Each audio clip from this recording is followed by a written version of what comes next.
When was the last time you felt truly alive on a Tuesday?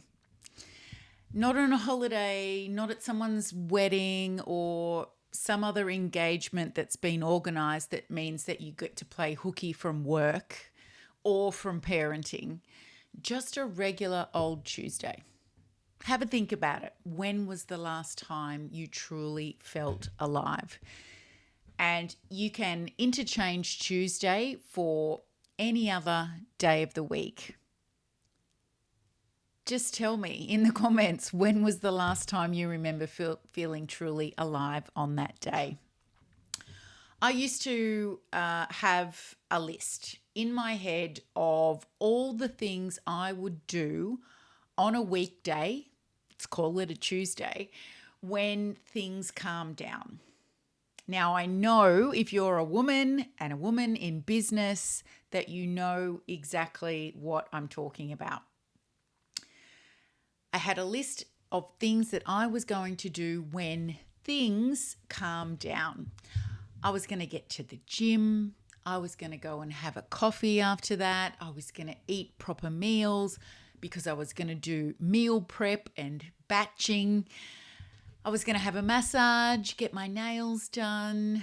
I was going to have a sleep in even. I was going to spend time catching up with my friends. I was going to spend real time with my husband. But all of that was only going to be able to happen regularly when things calmed down. And back when I had those thoughts that I needed to wait, that was back when I was running 2 businesses and a household. And when I say I was running 2 businesses, I mean I was doing the thinking and all of the decision making for 2 businesses and doing a large majority of the thinking and any important decision that needed being made for our household. So that's doing the lion's share of it, because at that point of my life, I was the driver. And it was very evident inside of my previous relationship dynamic that if we were going to get anywhere as a family, it was because I was making it happen. I was the big strategic thinker and the doer. So in order for that to work like that, I was constantly in masculine energy. So that meant pushing, driving, holding everything together. And it was basically really only driving me into the ground. But I kept telling myself when we earn enough money, things will settle. He'll be satisfied and I'll get to rest. But like for so many of you watching this video, that day never came inside of that dynamic or inside of that relationship because it never does. So what I really want to talk to you about in this video is what I had to learn the hard way and 5 things that actually helped me stop putting my life on hold and start living it fully. So for you, that can mean right now, even in the middle of everything. It might feel chaotic, it might feel impossible. But I guarantee you, with this little piece of information that I'm going to share with you today, you don't have to wait. And I wish I'd known someone back then that knew to tell me that I didn't have to wait. It's not about X, Y, and Z having occurred in order for you to have permission to enjoy living right now, even on a weekday, and especially on the weekends. So first of all, I want us to understand, where did this lie come from that we have to wait until there's X amount of money, until the kids are older, until we have X amount of team at work, or we've got certain clients, or other things that we're looking after have all been taken care of.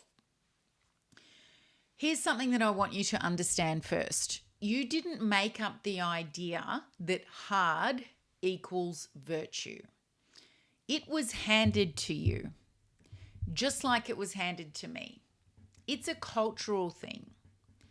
And culture told you and me that if it's not difficult to achieve, that you're not working hard enough. Just let that sink in for a moment. If it's not difficult to achieve or obtain, you're not working hard enough. And for women especially, the mothers, the business owners, the ones carrying everything or certainly feeling like they are, there's a specific version of this. Depletion proves dedication. Exhaustion is evidence that you care. If you're not running on empty, are you even trying? I didn't just believe those things, I totally embodied them. I had migraines for 30 years. So basically, when I became an adult, I had migraines for the 30 years following that. And it was 30 years of losing days to pain where I just pushed through anyway because I had to pick the kids up from school. Who else was going to keep the two businesses running? I really felt like it was my drive that determined everything. If I didn't touch it, it wasn't going to work. And that if I didn't do it, no one else was going to. So I had to keep pushing through, or that's what I thought. Here's the ironic part. Before I became a business coach, before I owned an auto repair shop, I had my own personal training business. I was physically fit. On the outside, I looked like I was someone who had her health together. And even though those things looked true, I still spent years, 30 years, losing days at a time to migraines, which meant I was emotionally absent even though I was physically present somewhere. So I was still carrying that same dynamic where I was the one driving everything, and it was contributing to days being lost to migraines. And I know many people suffer from migraines and would know exactly what I'm talking about. So looking fit and being fit were actually two very different things. And the real cause of my migraines has only been identified recently, and I mean inside the last 2 years. I am now 12 months migraine free. And now that I know the cause, I'm able to treat it properly, and I don't have them anymore. And I am grateful every single day for that. But the reason it took so long to identify is because I just spent years treating the symptoms, which was the migraine. And not surprisingly, medication for migraines didn't work. It was time and rest that eventually made it go away, but that didn't mean they didn't come back.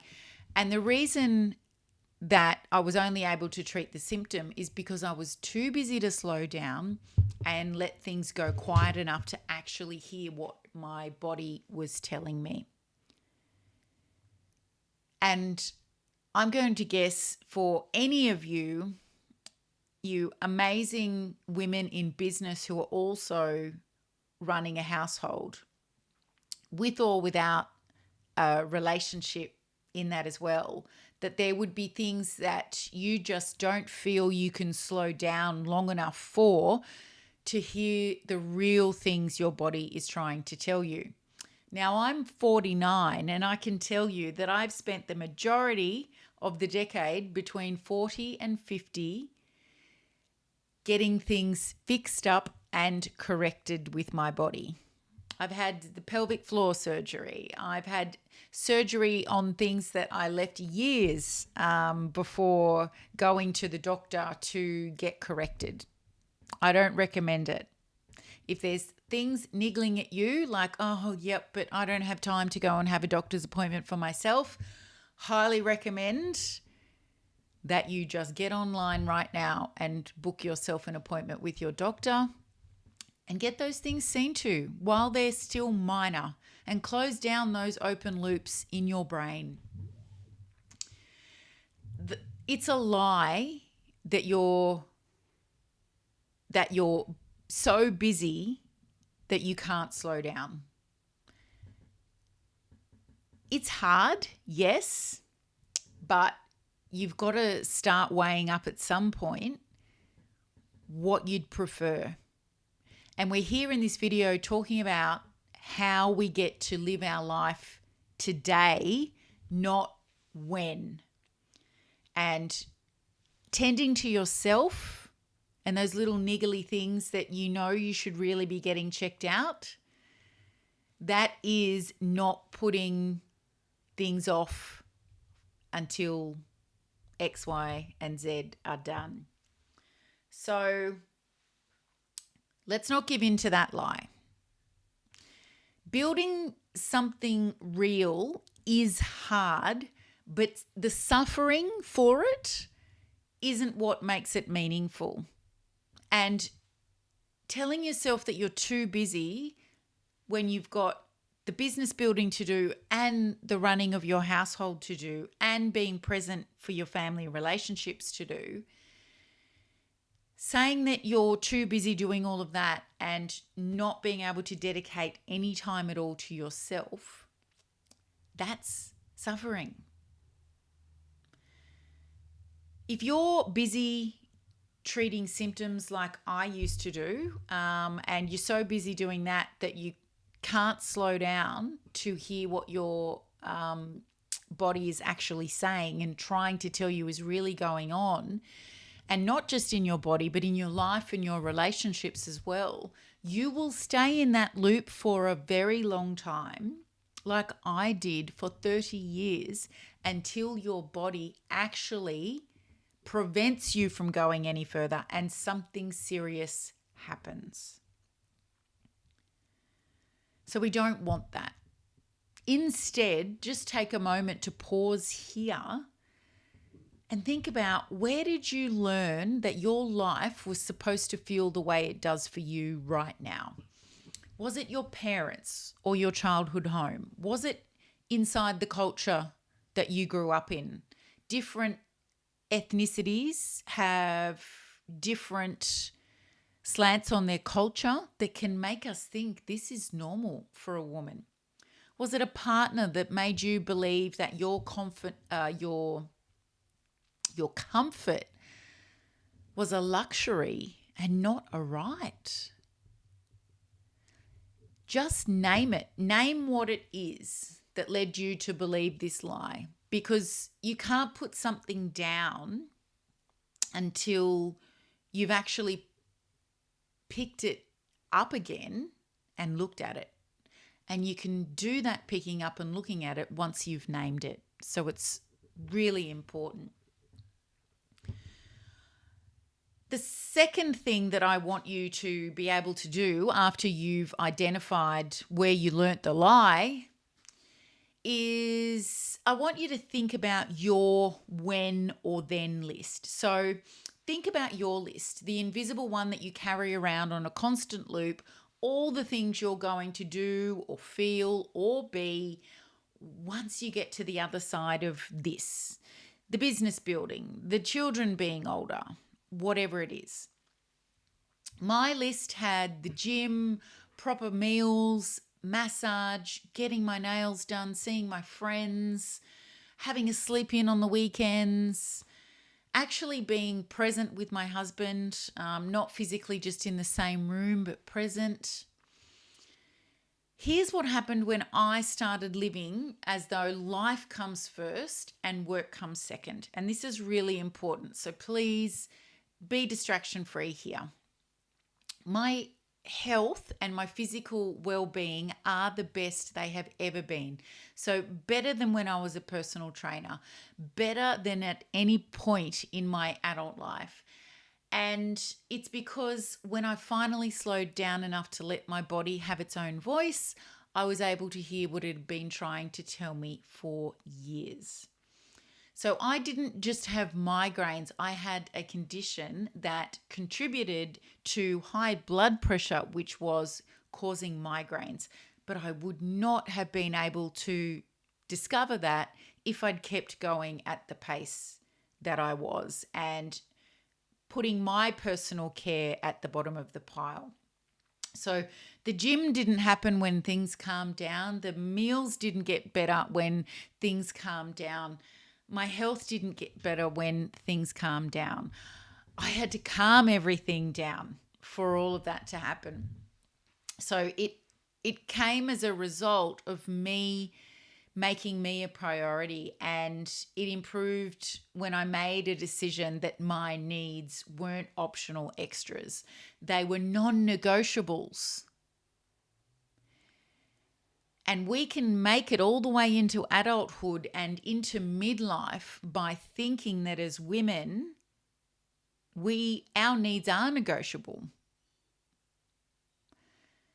It's really important that we understand that they're non-negotiables. So a great exercise here would be for you to press pause, grab a piece of paper and write down your entire list. Once I have this, I will do this. Or when I get here, then I'll do this. Write them all down and just have a look at all the things you're delaying because you're looking for a perfect set of circumstances or for when things calm down.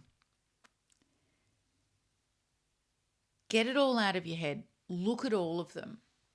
And then look at the list and ask yourself honestly, what would it take for me to make one of these happen in the next 90 days? Only one. And you're giving yourself 3 months to do it. Okay, so we're not trying to have something done by close of business. But what we're also not trying to do is wait for when it's perfect. Not when things are calmer. We're going to put the things we need into action now. Joy isn't a reward you collect at the end of a hard season. It's actually a practice. Joy is a practice. And if you're not practicing it now, you won't suddenly know how to do it when you arrive. Because we never arrive. We claim things for ourselves. So we need to claim joy now on a Tuesday. And that brings me to the third thing that I figured out for myself that I'm going to share with you. And that's that we need to stop apologizing for wanting a good life. And you probably will feel like you need to apologize for your big vision and the things that you want whenever you are surrounded by people who you feel are judging you for your ambition. So this one's personal, and I'm going to be honest with you. In 2016, my family was planning a 4-week overseas trip. So it was going to be me and my former husband and our 3 kids. And we were off to the United States. And I was told by my then husband that if we were going to afford that trip, there was a list of things that I had to stop doing that cost money. So at that time, I was having a weekly personal training session. I would get a trainer to come in early before anyone was up and do that session. And the other thing that I had to stop doing was getting my nails done fortnightly. So I had to give up those 2 things. But he didn't have to give up anything. So for context, my nails cost about $40 a fortnight. And he continued to buy a carton of beer, as many blokes do, every week. Same amount of money spent, but $40 a week, not $40 a fortnight. So the $40 I was spending on my nails was something that I felt good about. I love having my nails done. And it wasn't easily disposable. You could see for that whole 2 weeks where that money was spent. It's not like a bottle of beer, you drink it and then you pee it out a few hours later. And I felt like it was something I had to justify and then ultimately surrender, because I really wanted to be able to go on this trip with my family. And I want you to sit with that for a moment, because I know I'm not the only woman who has been asked to give up her enjoyment, and to have her enjoyment determined was dispensable. It was conditional and policed, and it was made to feel indulgent, while somebody else's wasn't. You've probably been in that situation at some point. So after I left that marriage, I decided that I was going to do the things that I knew meant I could enjoy my life now. So I started allowing myself those things again without guilt and without justification. And here's what I want you to hear. That guilt didn't disappear overnight, because it had been trained into me that putting myself first was being selfish. What I want you to know is that when someone has told you long enough that your joy is a luxury you haven't earned, you start telling that same story to yourself, and that voice becomes internal. So your own ego latches onto that and it starts saying it to you. The other person who's been saying it out loud no longer has to say it, because it's now part of your internal dialogue. And what shifted it for me was a decision. So not a circumstance or a milestone. I didn't start getting my nails done again because I'd sold an extra client into one of my programs, or I'd lost 5 kilos or anything like that. I just decided that I was going to live fully starting in that moment. So not when I earned enough, not when I proved enough, not when I had shrunk myself small enough or quiet enough, or I was sufficiently self-sacrificing enough. Now is the key word. So if you're waiting for somebody to give you permission to enjoy your life, this is it. I'm giving it to you. You don't have to earn it. You never did. That was the lie. So the fourth thing that I want to share with you is that you can design your week around living, not just working, not just being the manager of your household like it's a military occupation. So back in 2016, I started trialing a 4-day work week for myself. So I was still in my previous marriage, and I made a decision that I was going to take Mondays off. So I would have 3-day weekends. Our weekends were so hectic with 3 kids playing sport and trying to get the grocery shopping done and trying to prepare for the week ahead, let alone recover from the week we just had. And the Monday off was while my ex-husband still went to work and the kids were at school. I just wanted a day that was mine, and I claimed it. And I remember that first Monday and the guilt I felt. And I took myself down to the beach and I went for a walk, and it was a beautiful sunny day. And I just felt so guilty. And I think that happened for 6 Mondays in a row. The same wave of guilt, that I wasn't at work, but others were. And what I came to understand is this. As a mother growing 2 businesses, there was simply no time in a standard working week for personal appointments, for errands, for anything that was purely about me, unless I carved a day where everyone else was somewhere else. So I carved it out. And to start with, I thought, this is pretty cheeky of me. I wonder what other people are going to think. Wonder what my ex-husband's going to think. And in my coaching business, I was the only person doing the 4-day week for the first 2 years. So I realized after a while that I was getting sucked back into the business on a Monday because my team was still trying to reach me. So eventually I made the decision that our whole business should transition to a 4-day work week. And honestly, the original reason was selfish. I wanted my Mondays to actually be quiet and peaceful.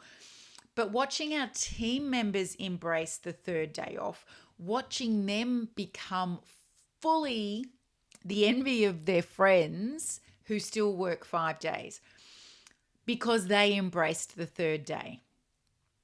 They started to really understand that having an extra day of downtime actually made them more productive at work in the 4 days of uptime. And that became something genuinely joyful to observe for me as the business owner all by itself. And today I'm actually recording this on a Monday because I felt the urge just to get it all together and bring it out into the world. But this morning, instead of being sat at our desks, my husband and I went to the gym, and then we went to the beach and we walked along the beachfront. Then we had breakfast at the beach, and then we had a swim. And then I came home and I did something for our eldest daughter. And all of that was joyful. The thing to remember here is that is a life that is designed. It doesn't just happen that way. And just like I did, you can design yours. It didn't just happen by accident. I decided what a full life looked like for me, and my second husband, whom I love and adore, and we've been married for 5 years. This is our 6th year of marriage. We decided what a full life looks like together. And then we build our business around that, not the other way around. So the practical shift is that before you add anything else to your week, another commitment, another project, another task, ask yourself what you're adding that has nothing to do with the output. Find one thing, put it in your calendar first, and protect it like you would protect a client appointment. This thing that you're going to add that is for you has nothing to do with achieving a business task or something for anyone else. It's just for you. The final thing that I want to share with you is that living fully is about small moments. It's not about managing large ones, okay? It's not the big stuff. We've confused living fully with doing big things. So we'll put a big holiday in somewhere. We'll set a milestone that we want to hit. We'll put celebrations in. But it's not just about those things. They all amplify it, but it's your ability to live a full life with real texture in the ordinary moments. Like this morning, the going to the gym, then having the spaciousness created to go for a walk, have breakfast, have a swim. And we're down by the ocean, but there's barely anyone else there because they're all at work. If you're present enough to catch those moments, you will recognize the joy. So for me and for my husband and even our kids, these moments happen all the time now, and they can happen on a weekday afternoon. It might be the middle of the day on a Saturday. And usually my husband and I recognize these ordinary moments where we just feel like we're living so fully. We usually recognize them while we're sitting on the couch together, and we might be watching something. And we realize nothing's demanding our time. We've got no reason to be anywhere else. We've designed a life where that's possible. So the reason that these quiet moments of nothingness, if that's what we've designed, are able to occur is because of the systems that we've put in place. So at home, we have a housekeeper, a cleaner, a pool person, somebody that comes and mows the lawn, not because we're showing off, but because we've made a deliberate decision not to spend time working on those things that we don't want to. It's a deliberate decision. That's what creates the space to actually rest and relax and enjoy the company of other people or the experience of the things that you choose to experience. Because when we go for our morning walk and get our 10,000 steps in, someone's at home preparing our meals for us. The bed linen's being changed, the bathroom's being cleaned, the lawn's being mowed. And when we get home, we can just be. We'll be sitting there not doing much of anything, and one of us will say, "This is amazing. We're not even really doing anything, but it's joyous, it's joyful." And that fills you with all kinds of amazing endorphins. And that's what living fully looks like and feels like. And today was a Monday, but I'll ask you again the same question that I asked you right at the top of this episode is, when is the last time you lived fully like I've described on a Tuesday? It doesn't have to be on holidays. It doesn't have to be once you've reached a certain milestone. But it has to be a moment where nothing is required of you and you've designed your life well enough to actually experience that. So let's put this in practice. At the end of each day, ask yourself only one question. What did I actually experience today that was for me? Not produced, not achieved, not optimized, just experienced. And if the answer is nothing 3 days in a row, you didn't get to put yourself first once across a 3-day period, that means something needs to change. Not eventually, but right now. So again, when was the last time you felt fully alive on a Tuesday? I hope by now you've at least guessed, 1 point back in the future. But one thing that's been sitting on your deferred list, the when I blah, blah, blah, then I'll do this. One thing you've been waiting for a permission slip for, or you've been waiting for someone to give you permission for. I want you to focus on getting that thing in your life in the next 90 days. And please don't think that I've got this perfectly figured out, okay? I still catch myself doing what we as women have been conditioned to do when it happens most when we're in the lead up to one of our 3-day live client events that we do online. And I can start to feel the intensity build the closer we get to kickoff time. And I'll hear myself thinking, when this is finished, I will.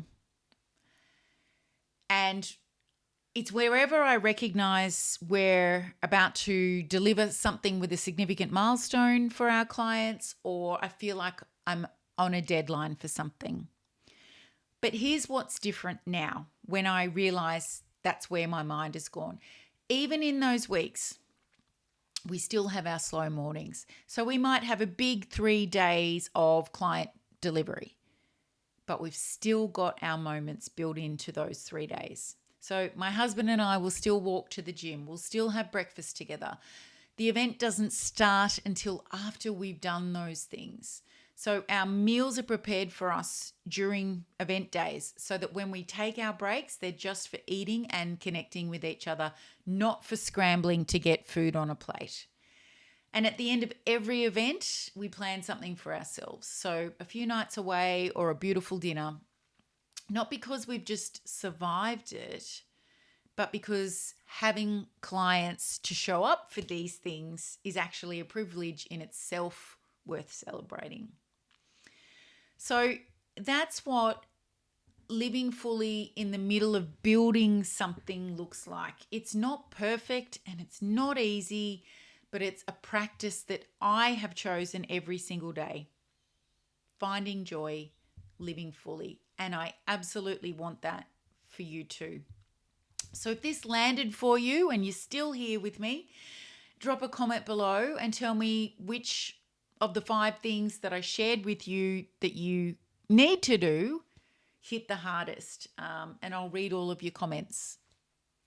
And if you know that what your life really needs isn't another productivity hack, but a genuine reset of how you work and how you live and how you run both things, come and find me at therealrachael.com.